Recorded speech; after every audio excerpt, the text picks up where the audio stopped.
Okay, looks like we are live now.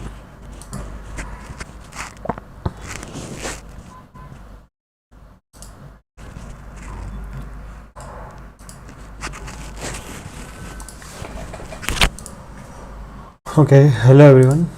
Today we would be discussing CodeChef Starter.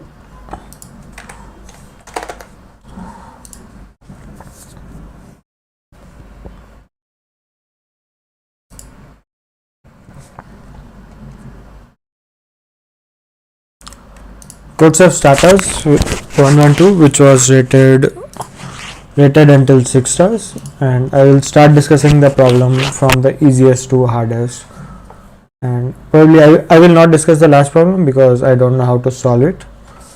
And let's start with the easier problems first.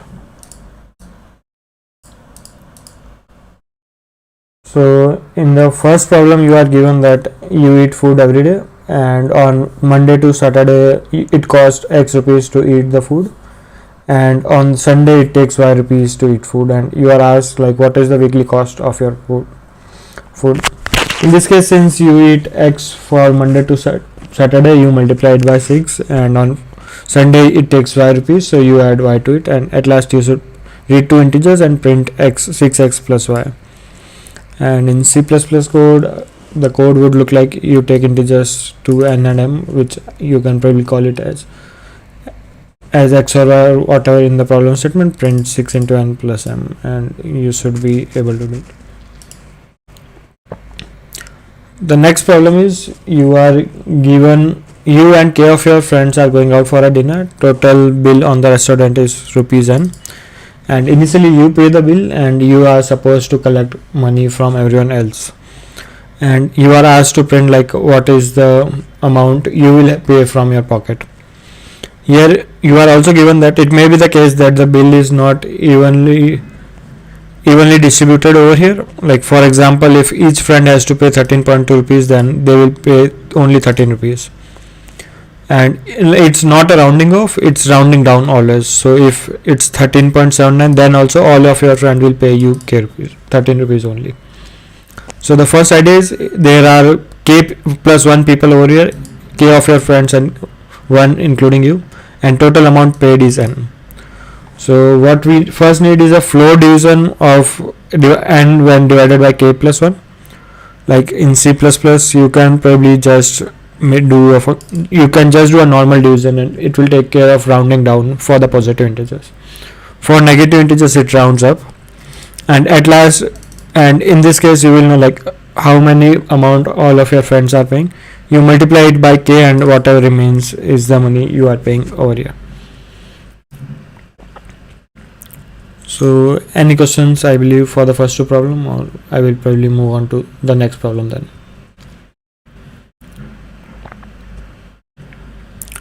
So I will take the third one as well. Here you are given that you eat only, like there are n different fruits you have, their type is also given to you, and how much nutrition value that food will give if you eat them is also given to you. And you are asked to print the maximum nutritional value you can get by eating food. You may choose to not eat any food, in which case your nutrition would be 0. And you are also given that under the constraint that the nutrition value of eating a food can be negative as well in case it's rotten. So the idea is you can maintain an array of size 101, or I did it with a map, and for each type you can just assume that 0 is the default and what is the maximum you can get by eating that particular food, and at last add all of them. So like what I did was I read it in a pair of vectors. First read the type of food and then read the nutrition value to it. I used the fact that the default value in the map of integers is 0, so we can write a code like this. You can even replace map with an vector of size 101 over here.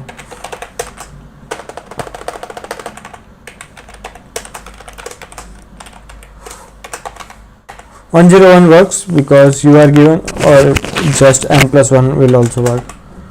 You are given that the type of food will be between 1 to n, and then you can add all of them, like default value in vector is also 0, and you would be able to get it. So, and if you look at the test cases over here, like in the first test case, both of the food are of type 1, so the maximum you can get is 10. In the second case, both of the food are of different types, so you can eat both of them and you will get 15. In the third test case, if you look at the type 3, like both of them are negative, so you should not eat type 3 food. And for the type 1, max would be 20, and for type 2, max would be 10. And in the third test case, everything is negative, so you should get 0. So, any questions so far before I move on to the problems which were present in D1?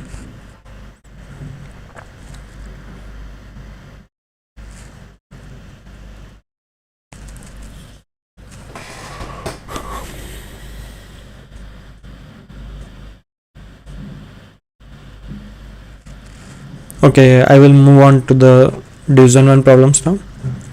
Like first one is curse indexes.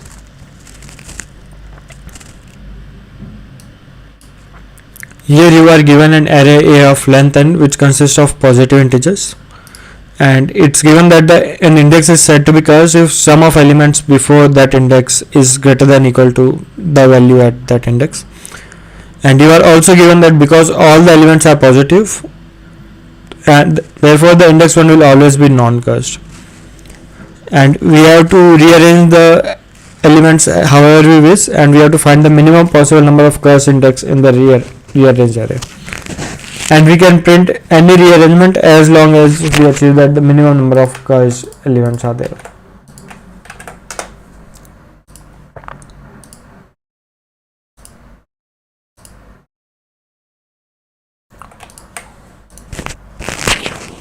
So like one of the greedy solution which I tried initially was, let's sort all the arrays and then print it in that order. Like it looks like it should be correct, but in that case it's not correct. Like this would have been correct if the sign of this inequality would have been reversed, like if it had been sum of elements before I is less than or equal to ai. So, and like one of the claim I made over here was like all the curves all the curves index would be in the suffix of the array, and we can probably claim it like, let's say if we have a1 over here, like I will probably, let me just call the rearranged elements as b1.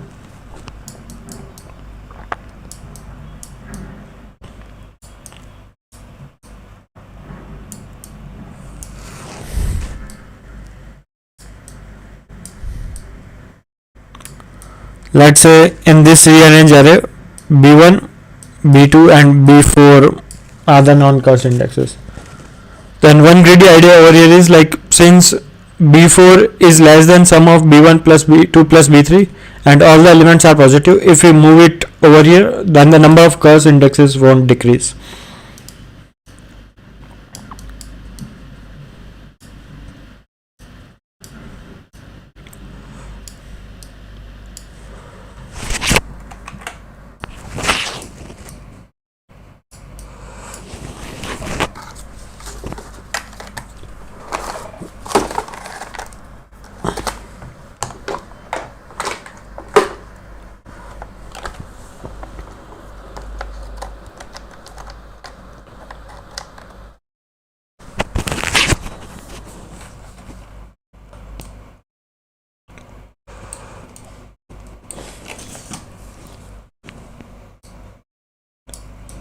Even in this array, the cursed index would remain b1, b2, b4.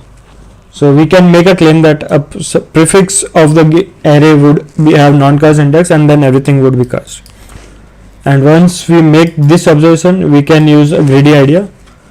Like we can initially start building an array. We start with sum 0, and let's say that we have built 3 elements so far.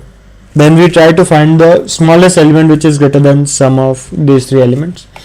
Put it as a 4th element, and then we move further, and at last we would reach a stage where the sum of elements is more than the maximum of the array. In that case, we can no longer have non-cursed indexes, and we should just print elements in whatever order we want. So like I did the same thing. Like you can also use multiset. Like I prefer using a set of pairs instead of a multiset over here. So first you read all the elements, you insert everyone into an array, and then you maintain a sum, like sum of elements you have added so far, and count the number of cursed indexes so far. And as long as you have at least one element to place, you first try to find an element which is more than the current sum so far. If you are able to find it, good. Otherwise, you take the smallest element in that array. You can do anything over here, anything works. And then you add that to the sum, you put it into the array B, and you remove it from the set. And one thing to note over here is, like, there are two upper bound functions over here. One is in STL, you can either write s dot upper bound for the set, or you can write s dot begin and s dot end. Like, a code like this would get TLE, because in the set, if you are doing upper bound like this, you will get a TLE. And this is because you cannot access elements in S randomly over here. Like, this works fine for the array, but it won't work for the set. So for set, you should use this one over here. So any questions so far?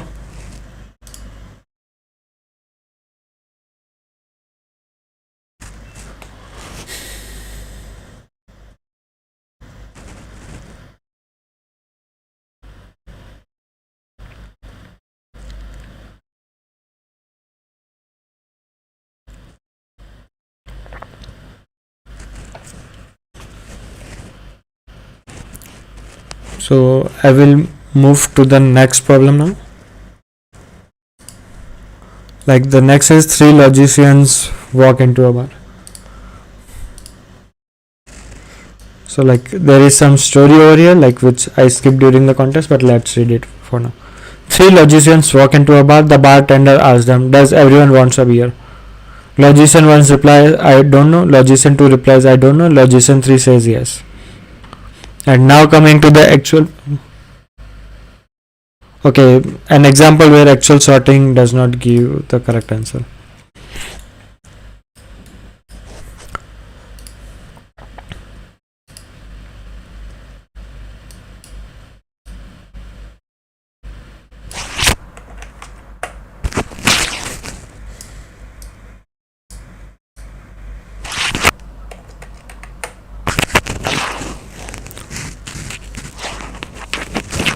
Ones.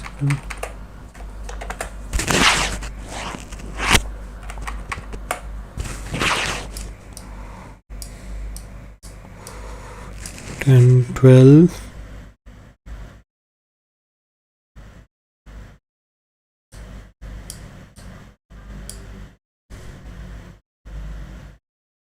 And 10.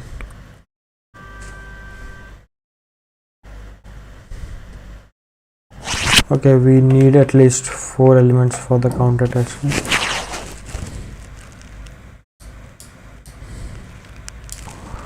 Like, this is 34, 44, 40. Like, this is one example where sorting does not give the correct answer. If these are the elements, 10 would not be a curse index, 16 will not be a curse index, but 18 will be a curse index because sum of these is 26. And sum of all of this is 44, so like 40 would also be a curse index. While if you make it 10, 16, 40 and 18, 10 will not be a curse index, 16 will not be a curse index, sum of them is 26, so 14 is also not a curse index, and 18 would be a curse index. So yeah, I will move on to the next problem now. Now this same story has been generalized. Instead of 3 logicians, we have n logicians. They walk into a bar. We are also given a binary string where SI is 1 if the logician wants a beer for himself, while SI is 0 if the logician does not want to drink. And note that logicians do not know the string S, only we know the string S over here. They only know whether they want to drink a beer or not. And it's also shown that it's a perfect game, like everyone is a rational person over here. Hence, they can extract information from whatever the previous logician's reply over here is. So the bartender asked all the logicians one after the one, does everyone wants a beer? And we have to predict the replies of all the logicians in the order. So once again they summarize that ith logician knows whether they want to drink a beer or not, Si, and they also hear the answer of 1 to I minus 1 logician, what answers have been told before them. And we have to print I don't know if the answer is we have to print IDK if the logician says I don't know, or we have to print yes if the logician says yes, or no if the answer is no. So like one thing we can note over here is like the last person, as long as he doesn't say anything, no one can predict whether he wants to drink a beer or not. So apart from the last person, no one would be able to say the answer is yes.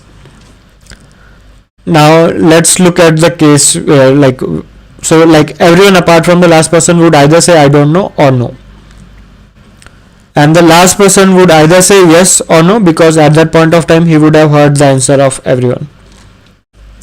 And let's say what happens if someone does not want to drink a beer, then he knows that because he does not want to drink a beer, the answer is definitely, the answer to the question does everyone wants to drink a beer, the answer would be no. So the solution here is, as long as if we start from 1 to n, if we find a first person who does not want to drink a beer, he will say no, and as long as anyone he hears a no, everyone will start saying no. And if no one says no, then if no one says no or yes, everyone until then would say I don't know. And in that case, from 1 to n minus 1, everyone has said that they don't know. Then we know that the nth logician know that the answer would be yes over here. And the problem was really nice, and like code would be more like this. We start assuming that everyone so far wants to drink a beer. If we encounter an 0, then we know that the answer to the question that does everyone wants to drink a beer is no. So we can keep that boolean as a false. And if we know that the boolean has been turned false, we should print no. Otherwise we just check is it the last person, and so far no one has said no, then we should print yes. Otherwise we will keep printing no over here. So any questions over here?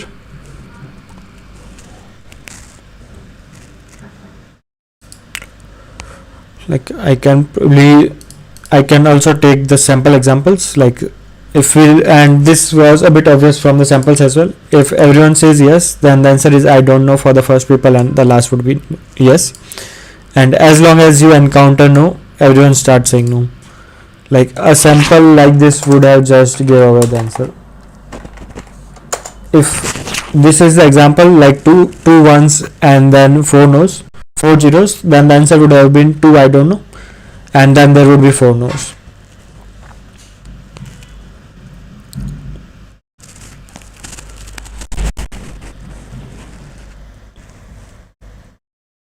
Okay, any questions, or otherwise I will move on to the next problem now.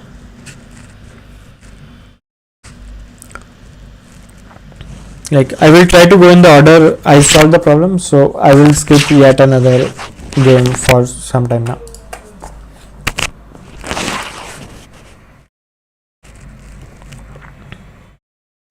So for the next problem, we are given two integers and an x, and our task is to construct a permutation n which satisfy the following conditions. First element is x, and if we create, they have introduced a notion of difference array, where they have defined difference array as pi plus 1 minus pi for all I greater than n, and the difference array D should be a palindrome. And if it's not possible to create any such permutation, we should print -1. Like let's look at the example test cases first.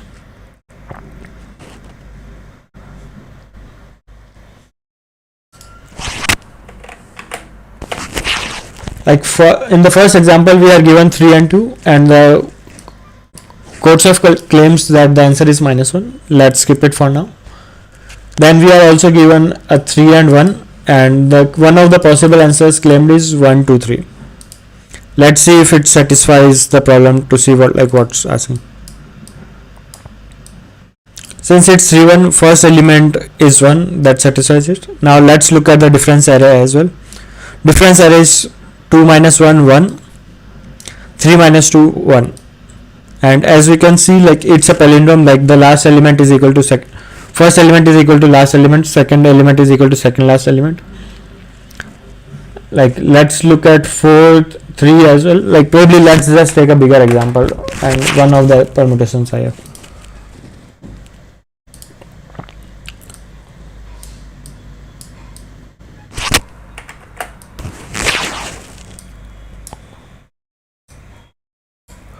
Let's say this is one random permutation. Let's try to find the difference array for it. 2 6 5 1 3 4. The difference array in this case would be 6 minus 2 4, 5 minus 6 minus 1, 1 minus 5 minus 4, 3 minus 1 is 2, and 4 minus 3 is 1. This is not a palindrome because like we can see like first element is not equal to last, and similar for the other cases. While we can also rearrange this element, this permutation starting with 6 2, since it's 6 5.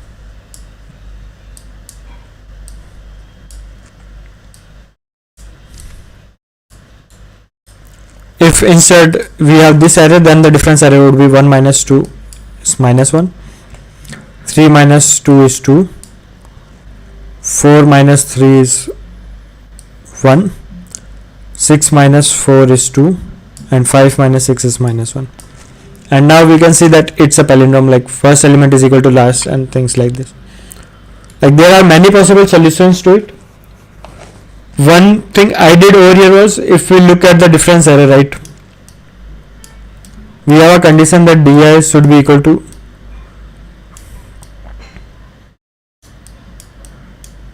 where let m is the length of difference array, which is n minus 1 in this case.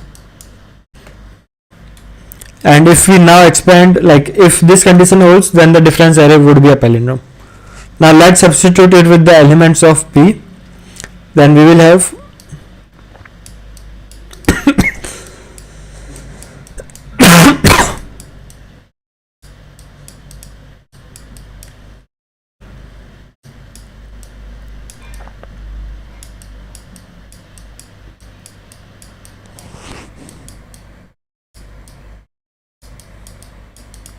if we move this over here and this over here, what we will get is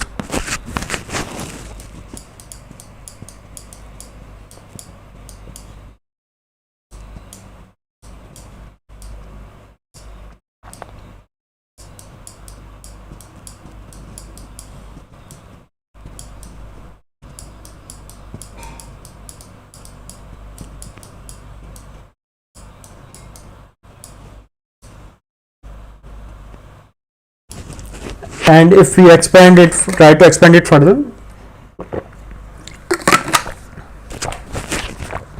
like if we do it similar for all the different values of I, what we will get is P1 plus Pn should be equal to P2 plus Pn minus 1, and so on. Like the sum of first and last element should be equal to sum of second element, and second last element should be equal to sum of third element and the third last element. And we are also given that the P1 should be equal to x. Now there are many constructions possible. What I did over here was, I just assumed that this value is n plus 1. In retrospect, once you assume it, problem becomes easier, and like the sample test cases give away like this sum should be equal to n plus 1. Like you can choose something else as well, but in that case you won't be able to choose all the elements over here if you want distinct as well. So like if you have this element, P1 becomes x and Pn becomes n plus 1 minus x, and from P equal to 2, P equal to, like you can choose P2, P3, P4, P5, anything, and you will have a corresponding element over here. And like that's what I did over here as well. Like once, and one more thing over here was, since if the length of an array is odd, then you will reach a condition where like Pn by 2 plus 1 plus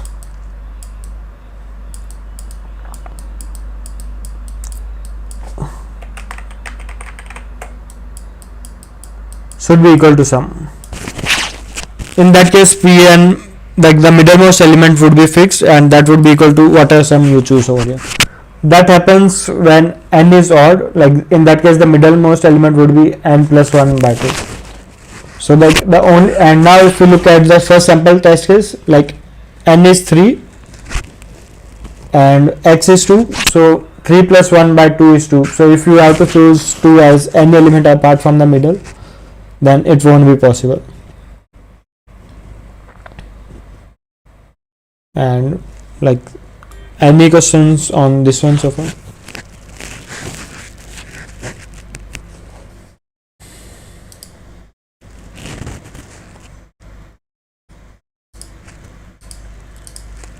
Like the code was similar as well. If 2 times the first element and n plus 1 is, then you should print minus 1, and otherwise we can assume that the sum is n plus 1, first element is x, last element is n plus 1 minus x, and you start iterating over all the elements and you keep inserting that the sum is 0. So any questions on this one?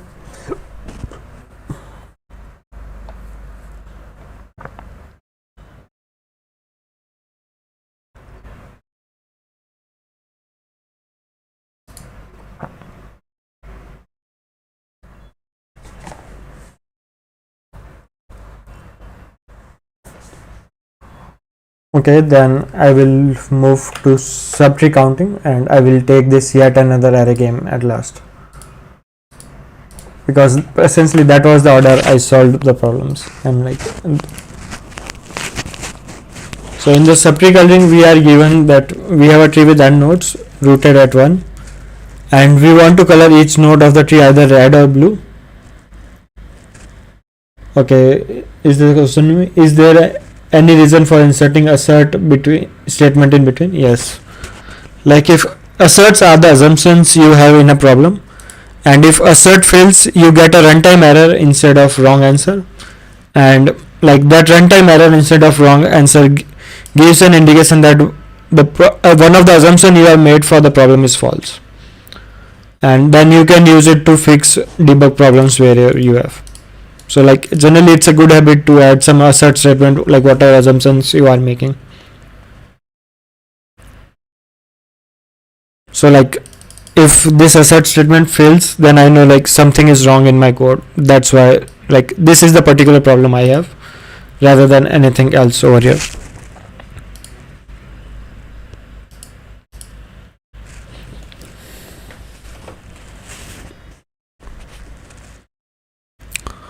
Now moving on to the next problem, like we are given a tree of n nodes rooted at 1, and we should color each node of the tree either red or blue, and each coloring of the tree is considered to be good if every subtree the absolute difference between the number of red or blue nodes in the subtree is at most 1, and we have to find the number of good coloring of a tree, and the count can be large, so we should print it modulus 189 plus 7.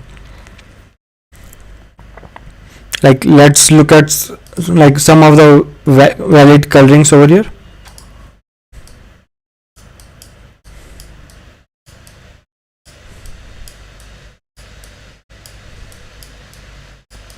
I am just creating a random tree over here.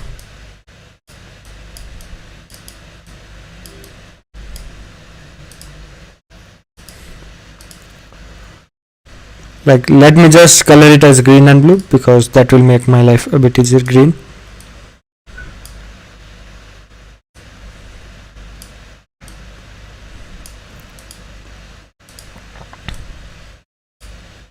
Like this can be one possible coloring, but if we look at it, the number of nodes, green nodes in the subtree of 3 is difference is 1. That's fine. For 4 it's fine. But if we look at 2, like there are 3 green colors over here but 0 blue colors. So like this is wrong at 2 as well. So if we look at it now, so we should choose blue over here, and like we have freedom to choose anything for 6 over here. But if let's say 6 is blue, then we must choose 5 as blue, otherwise that if we choose green, the difference would be 2 again. And if you look at this tree, there are 2 blue colors and 3 green colors over here. So we don't have a choice, like one must be green over here. So, and if we try to, like, this is one valid coloring over here, there can be more, but this is one of them.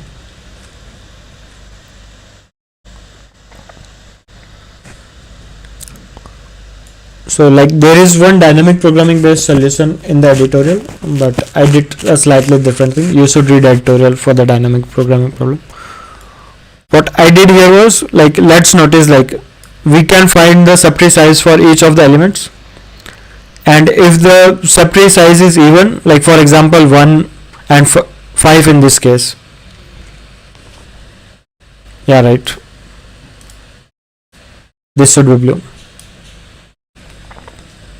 So if we look, if the subtree size is even, for example subtree size of 1 is 6 over here, and subtree size of 5 is even over here, in that case the number of blue and red nodes in that subtree are equal, and otherwise the difference is 1, either one of them is more or one of them is less. And yes, one must be blue, not green. I made a mistake over there. So what I tried to do over here was, like, we can run a DFS solution where we maintain, like, how many, what is the difference, absolute difference of the nodes so far. I started with root over here.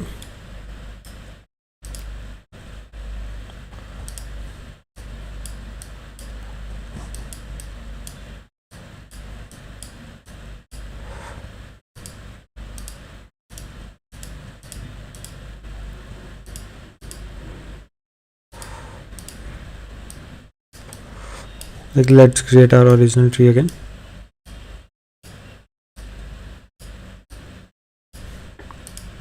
At first we have freedom to color one anything over here. It can be red, blue, anything. So let's probably just color one as blue. And now let's look at the subtree sizes of all the nodes. For example, for 5 it's even, so we know that there would be equal number of red and blue nodes over here, and we can color 5 anything over here, because at the end of the day it won't impact like the other 3s over here. So we have 2 different choices for 5. We can either color it blue or we can color it green. If we color it blue, now we would have now if we color 5 as blue, then let's look at the subtree of 5. Like 6 is the only uncolored node and there is one blue already, so we are forced to pick green for the 6. Now let's look at the coloring for 2. Like, let's look at the subtree for 1. Like, there are 2 blue nodes. If we look at the children of 1, like, we don't need to go further over here, and the size of subtree size of 2 is odd over here. So like, we know that there would be one extra color over here, these won't be equal. So if we look at the subtrees, like children of 1, there is 2 blue nodes if we look at 1 and 5. So in that case we are forced to pick 2 as 6 blue over here. Like, if we pick a red over here, we won't be able to make equal colors for, like, let's say if we pick blue over here,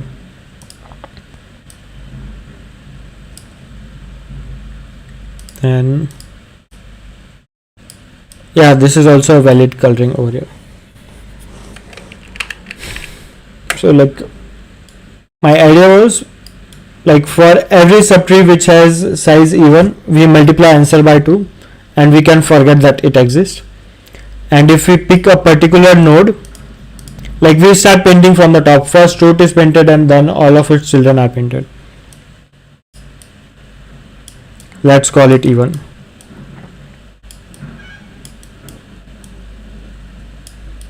Like, this has an odd subtree size.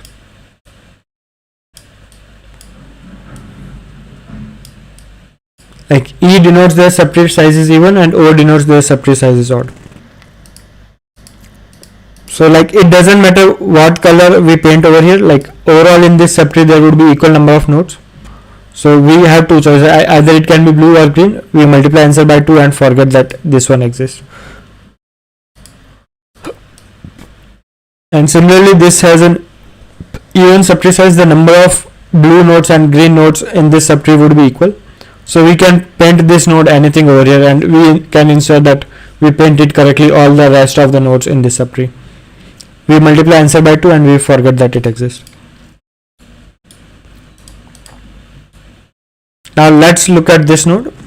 Like these, there are 4 odd vertices remaining, so difference would be 1, like one color would be extra in each of this node, and we have already painted it some color, like since we are painting it from the top. So let's say if we have painted it green, so like from the difference can be from here, either we can have one extra green color or one extra blue color.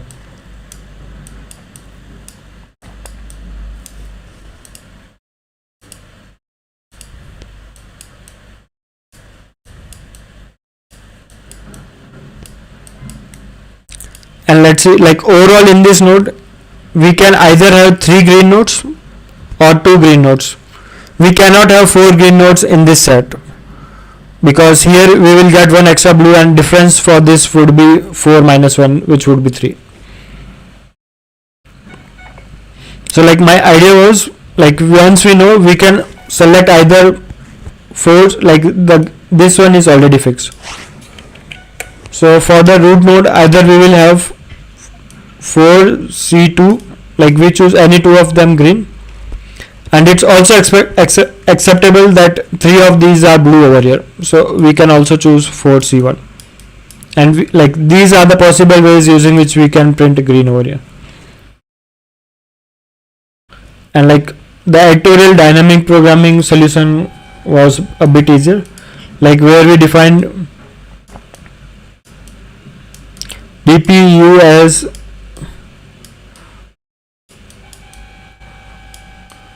DPU and V R minus B as the number of ways to paint the nodes in subtree of U, such that the difference between number of green and blue node is.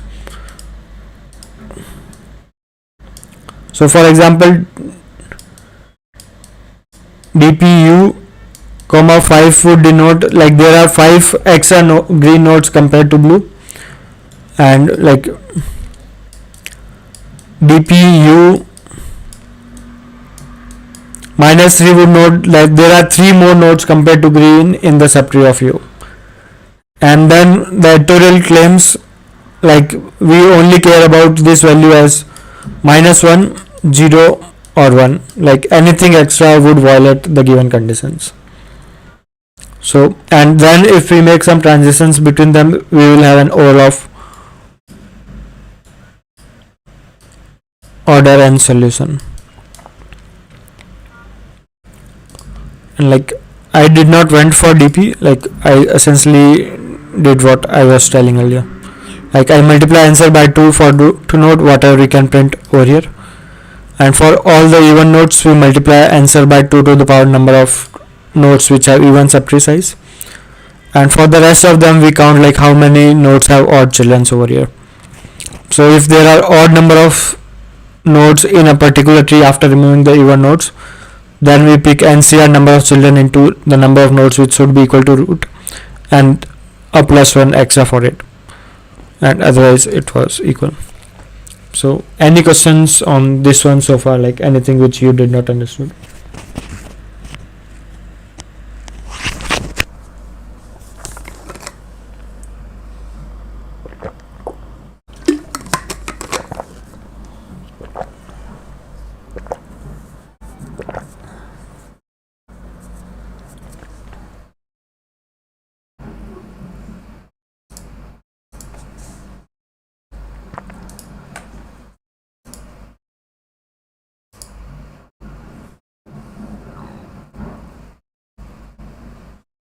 Oh, Emmet is a modular class which I am using for multiplying numbers for the mod 1 in 9 plus 7. We can use int as well, then we would see functions such as, like I just tried to avoid statements like this in my code by using a modular class. So the idea was if you add some, and if you do anything over there, if you do +1 as well, like 1 in 9 plus 6 is the number. If you add plus 1, then the modulo becomes 0. Like the problem asked us to print anything in the modulo 1 plus 7. So it's an integer, just that there are some more extra functions which ensure that the integer always remains modulo 1 plus 7. There are no overflows or anything as such. Like I am using AddCodel library for this one.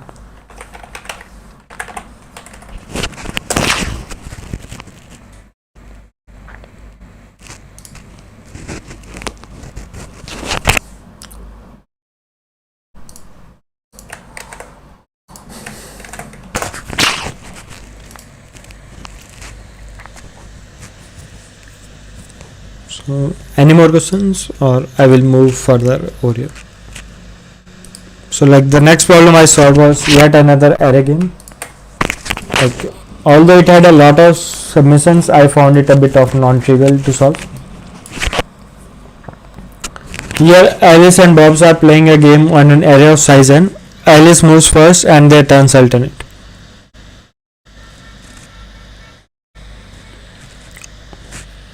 Okay, how can we always be sure that for even subtree we multiply by 2? Like for even subtree we know that, like let's say the number of green nodes in a subtree is G and number of blue nodes in a subtree is B. Then if this is even, then either green or blue both of them would be odd, or both of them should be even. And what if you try any combinations, like if you look at all the numbers which have sum, let's say equal to 10, then you will find that if you want difference at max 1, then both of them should be equal to 5 and 5. Like 4 plus 6 is 10.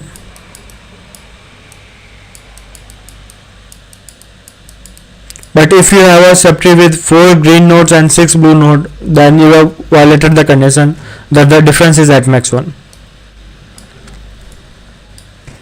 And once you know that, like what we know over here is that the even subtree size will not impact the coloring of all the other nodes in the tree. So we can just assume that the parent of that tree can have any color, and we can define anything between us. So like that was the reasoning, because I was defining colors from the root. Whatever I define for an even subtree size root, that will not impact anything else in the tree, and I can independently choose whether it's green or blue, and I can rearrange all the colorings in that subtree accordingly. So any more questions?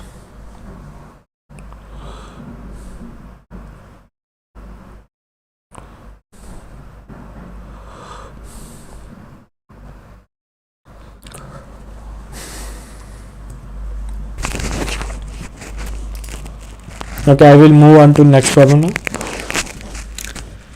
And Alice also has another empty array B which is initially empty. On Alice's turn, she chooses any element that remains in the array, deletes it from A and appends it to the B. And on Bob's turn, he chooses any element from A and deletes it. This happens until the array becomes empty, and Alice must ensure that the B array which she is creating should always be in sorted order. And then we have something more given over here. For now, let's assume that Alice and Bob must choose one element at each point of time. Let's look at some example as well, like how does the game happens.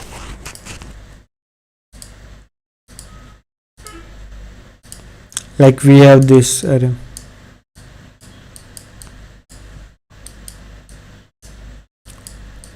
What we are given is 12, 2, 13, 3, 6, 10.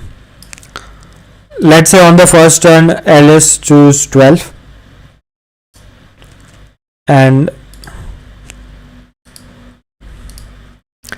then let's say Bob chose 3,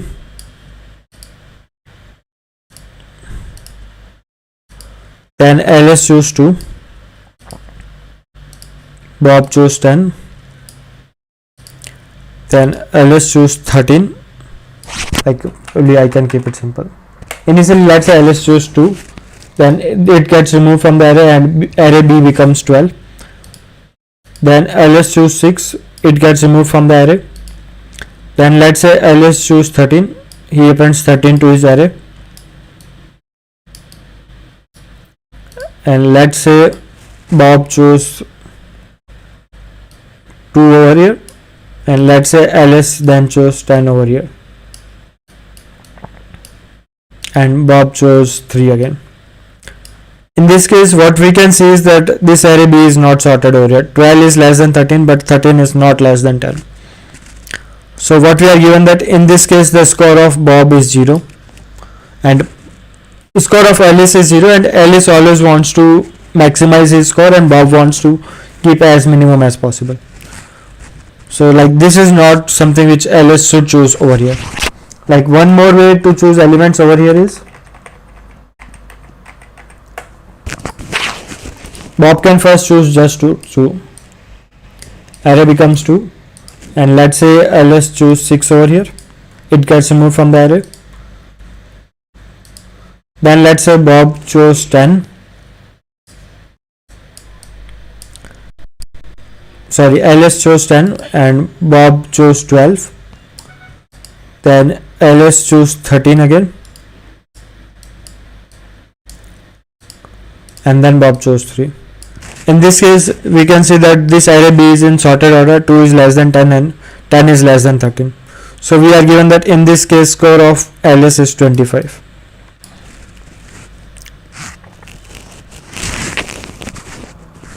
So like this is the first subtask we have.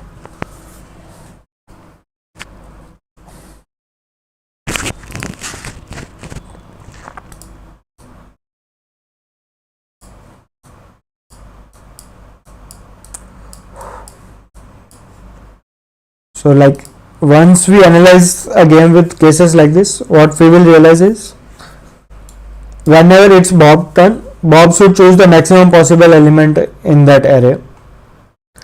So like if Bob is choosing 3, 13 is available in the array, Bob will choose 13. If 13 is not available, then Bob should choose 12. If 12 is also not available, then Bob choose 6, 10. And let's try to first find a case when the answer like score of ls would be 0. That happens when ls just choose the smallest possible element on the each turn. So one possible solution is ls chooses first 2, Bob chooses 13, then ls chooses 3, Bob chooses 12, then ls chooses 6 and Bob chooses 10. Like this is one possible solution where the number of elements in the B would be 2, 3 and 6 and their sum would be 11. Like this is minimum possible which ls can do. And like let's take a step back. Here like if ls has chosen 2 and 3 and Bob has chosen 12 and 13, ls can also choose 10 over here. And then the Bob would be forced to pick 6. In that case the score would be 2 plus 3 plus 10, 15, and this is more than what we had 11 initially. Like I just coded this one, I got a wrong answer on this, and like what we can do over here is like we can do a bit better.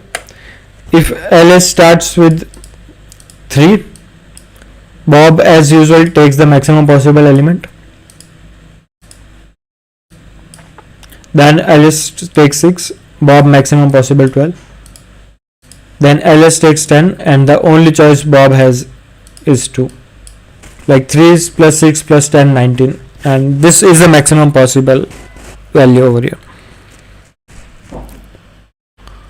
And if we try to generalize this, then when n is even, like the number of nodes are even, then ls should choose, like let's say this is a sorted order.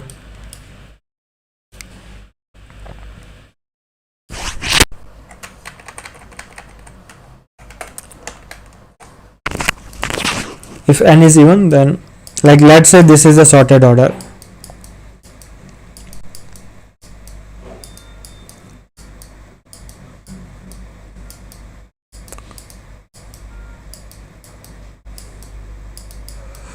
then Alice would be able to take elements between 2 to 5, and that's the claim I made. If n is odd, like let's say 9, then my claim was Alice would be able to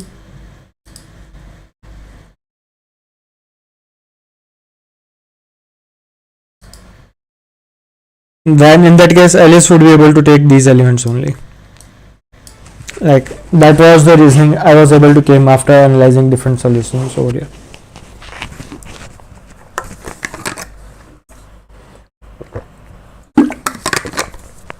Any questions so far over here? Then I will move on to the next subtask.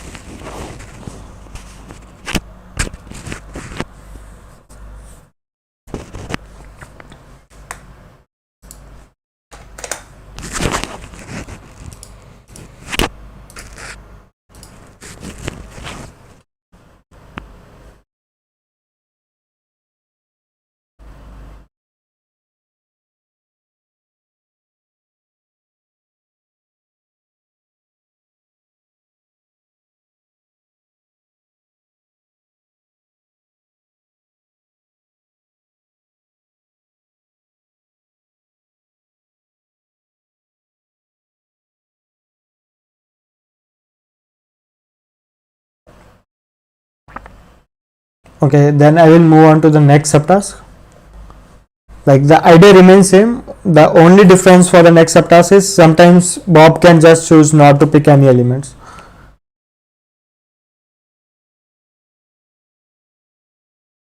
Like for the Bob, the constraint is that he should always pick whatever maximum still remains in the array, so that C can, otherwise if Bob happens to pick it up, then the sum of elements chosen by Bob will increase. And also picking the maximum ensures that it can happen sometimes that Alice is no longer able to pick elements in sorted order.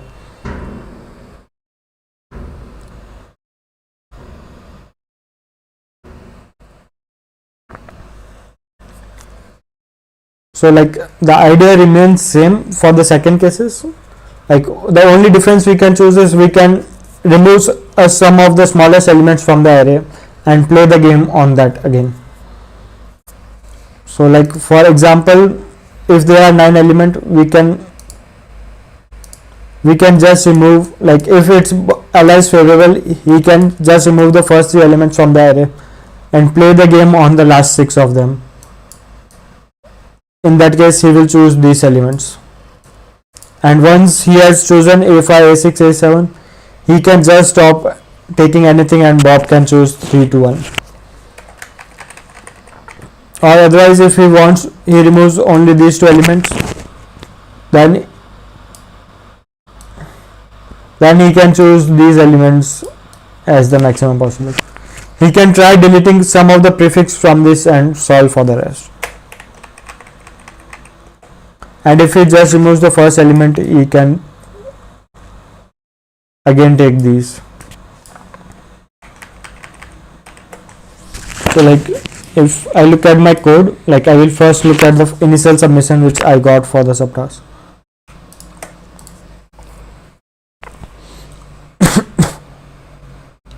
Here what I am doing is finding the number of elements which Alice should pick, which is seal division, and pick all the smallest possible elements, that many. Like since Bob will always pick the maximum element, he can do that. And if total number of elements are even, then he can, instead of picking the smallest element, he can pick a just bigger element over there. And then going for the second subtask,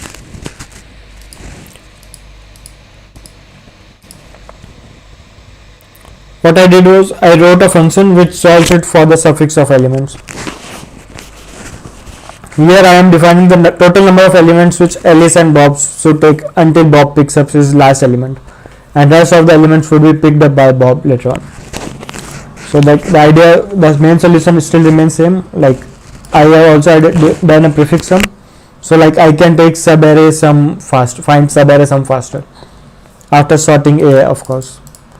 Like if we know that the game lasts for the length number of times, after which Alice will stop playing the game and Bob will have to pick the remaining element. The number of elements Alice will take would again be CL when divided by 2, and we can also find the smallest element to which the game starts. And the idea remains same, like we find sum of smallest element, and if the length is even, we forget about the smallest and take element just before it. Any questions on this one?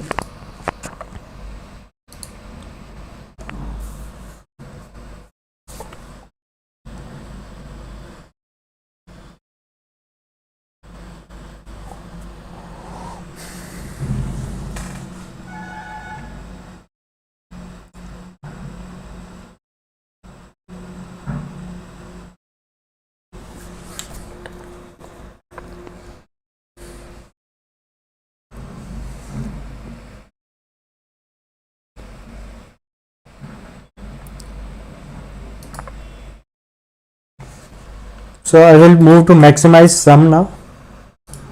Like I got an AC on this one in the last 10 minutes of the contest, and the solution was more of like YOLO. Like if you look at my screencast, I was just trying one thing or the other, trying to somehow get an AC on it without trying to prove it much. Like let's look at the problem statement first. We are given an array of size n, and we have to do operation k. We have to do exactly k operations of type. If we pick an index I, if that index is even, then replace it divided by 2. Otherwise, if it's odd, add +1 to it. And we are asked to find the maximum possible sum of array A after all k operations are complete. Note that we cannot skip any operation over here. And now there are some example test cases as well.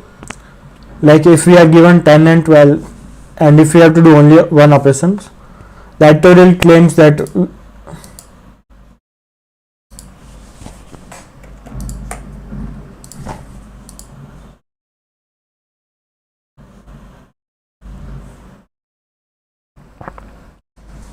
like for example, if we have 10 and 12, then the tutorial claims that we should divide 10 by 2 to make it 5 in one operation, and that should be the maximum. And the answer would be 17 in that case. Let's say if instead of dividing 10 by 2, if we divide 12 by 2, then we would get 16 as the maximum. Or probably let's pick the last example, 5, 6, 8, 10.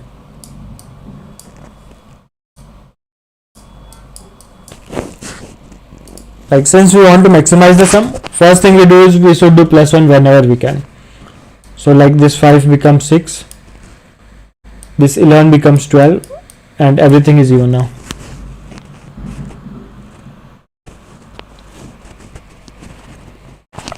Like 2 operations goes by.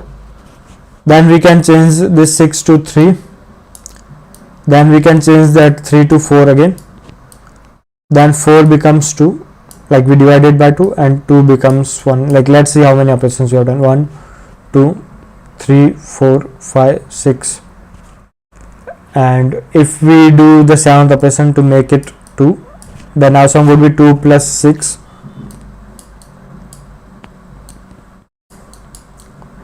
And the sum in that case is 20, and that is the expected answer. And if you look at this, you would have noticed one thing. Like as long whenever we reach 2, like we will oscillate between 2, 1 and again 2.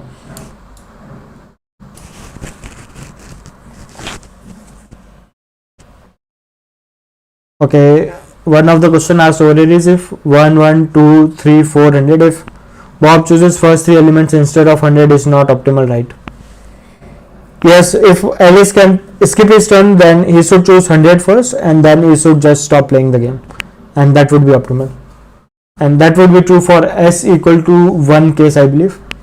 And for s equal to 2, he is forced to pick elements, and if he pick 100 in the first turn, then whatever he picks next would be make the array be as descending, not sorted order.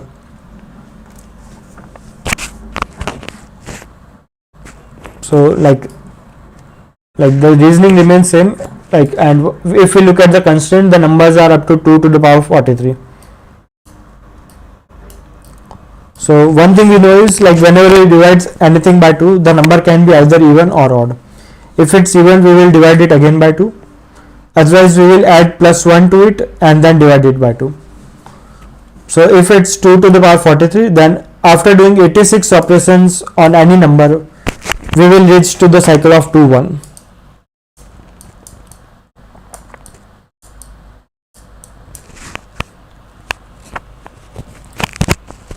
So like in the very initially, if anything is odd, you should make it even first, and once all the elements are even, the claim is after doing 86 operations, and if we do 86 operations on any one element, then that element would become 1 and we can repeat between 1 2 cycle. So now a natural greedy solution comes up.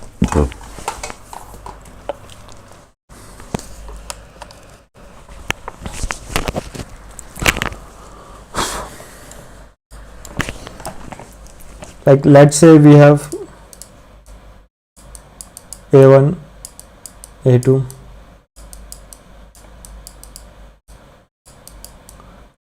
a natural greedy solution is, if anything is odd, make it even and exhaust as many operations as you can. Once you have done that, everything is even, like, pick the smallest element and keep doing operations on this smallest element only. You don't have to do it for anything else, and eventually it will either the number of operations remaining would be 0, or that smallest element would become 2 or 1 at some point of time. In that case, it would keep oscillating between 2 and 1. So doing 2 operations, once it becomes 2 or 1, like, the value would still become same.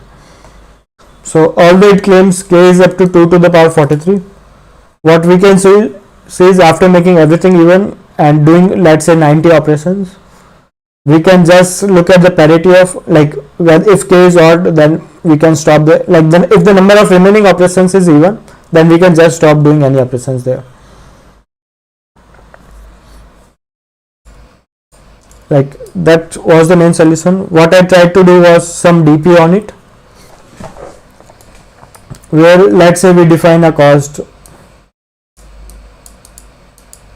Like, initially, let's make everything even and reduce k by that many number of operations. We can do that initially, and once everything is even, I claim that maximum number of operations we should do further is 90. So if k is more than 90, then make k either 91 or 90, depending upon whether k is odd or even.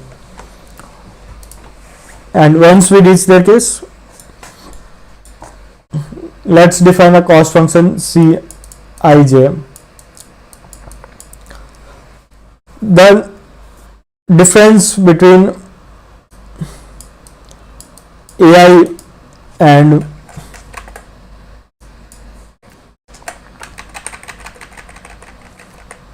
let's first define Bij as the number which you will get after doing j operations on ai.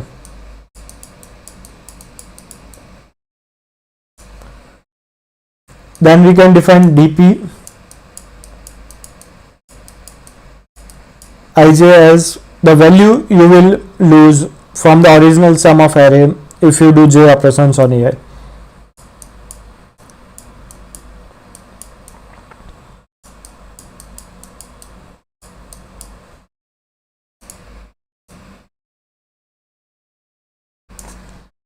Like, let's just call it C instead of dp.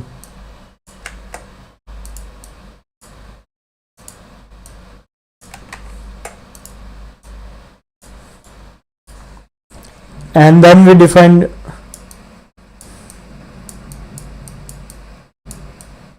dpij as the maximum sum we can get after applying j operations in array a1 to I.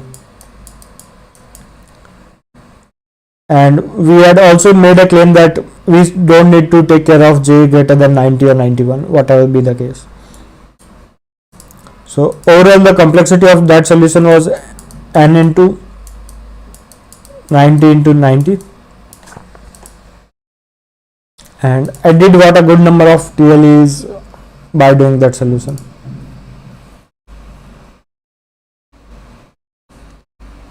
First make everything even, then maximum operations is 90, make k either 90 or 91.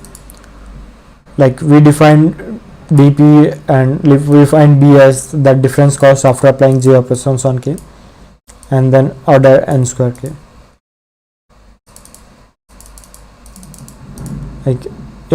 Like I did, and eventually what I did was I just made an assert statement, something like that. Like if taking more operations, the difference between the maximum cost you can get and cost is 100, you choose me. And like Sren says, it was not intended at all. They tried their best to keep it, to ensure that solutions heuristic like this gets a W over E.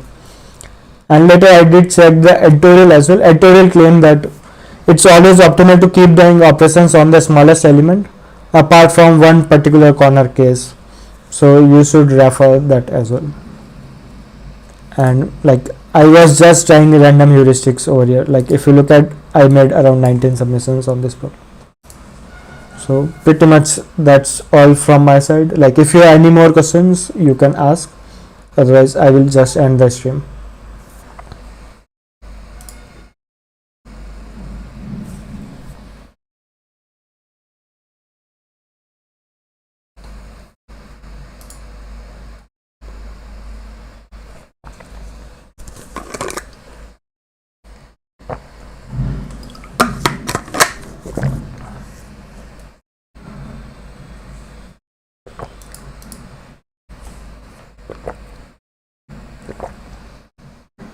Like proof of the greedy, like there is no regress proof for this greedy. Like greedy by itself means you just think something is right and you try to see like can you find something better over there. Like overall the contest was nice. I am yet to try to see like what is the intended solution of minimize, and like maximize some did give like you should try something heuristic on the greedy and you should be able to code it. Like subtree counting, I found a bit of standard. Like I looked at it, I had a solution to it and I just coded it. And permutation construction was a good one. Like you have to see like sum should be equal to n plus 1 and then try to find something over there. And my opinion on array game, like I do not like game problems much, so like that was the reason I solved these problems first and try to find something over here. And like I would call all the other problems a bit of standard. I read the solution, got an answer, and there are no like hard feelings for this one. Like the question is also, how did you approach the last problem? Like by last problem, if you mean maximize sum, then my idea was like I had an intuition that a particular greedy will work. The reason for that intuition was we are dividing elements by 2. So for example, if you do an operation on 16, 16 becomes 8, then 8 becomes 4, 4 becomes 2. So the amount you are losing at each point of time keeps on decreasing. While if you do first divide 16 by 2 and then you divide 20 by 2, then the next time you would be getting a difference of 10. Rather, if you divide 8 by 2 again, you will get 4 only. That's mainly because you are dividing by 2 at each point of time. So like that was the reason why greedy comes into the mind. Like let's always do operation on the smallest element. And as editorial claims, like there is only one corner case for that greedy, and just a heuristic like this ensures that that corner case is covered off. And like if by the last problem you mean minimize game, like I will just probably read editorial and see like what's in there. Like in the contest I spent a lot of time doing something on this one, so I have no idea how to do minimize game. And any more questions?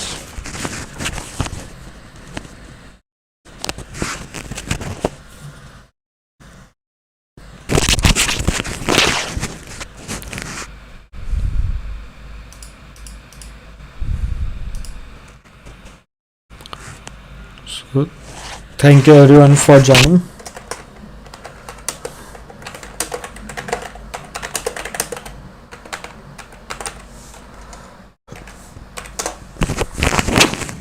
I will end this stream now.